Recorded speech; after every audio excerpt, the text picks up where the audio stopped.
Let's get right into this review for Dead Man's Wire.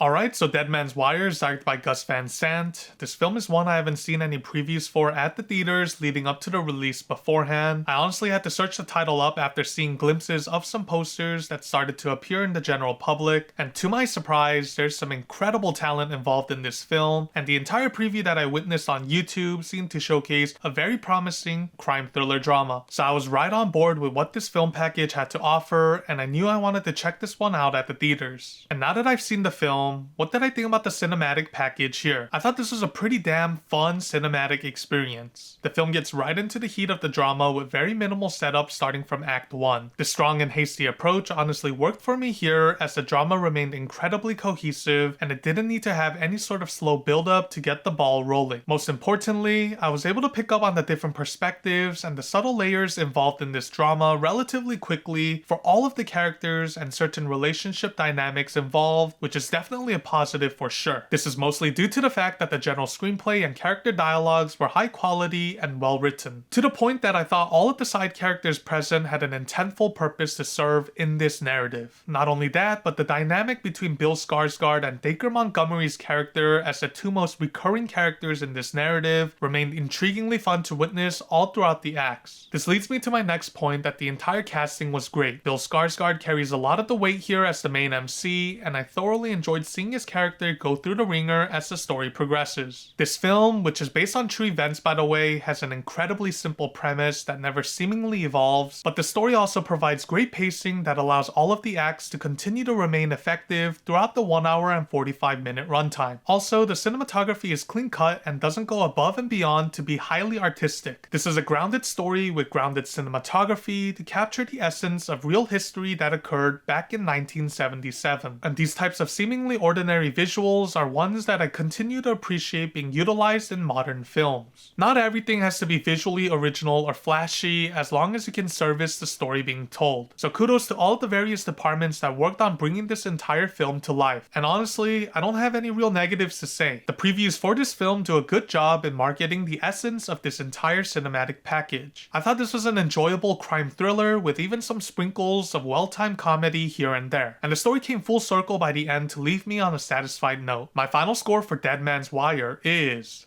9 out of 10. This was one of the more surprising films for me as I didn't even know this film existed until several days before a super advanced screening popped up for me to attend. And I'm glad I watched this film at the theaters. This is one I also wouldn't mind checking out again in the near future. Anyway, since we're checking this review out, I'll have another one coming out this week, so stay tuned for that, like and subscribe, and I shall see you on my next upload. Until then, stay safe out there and peace.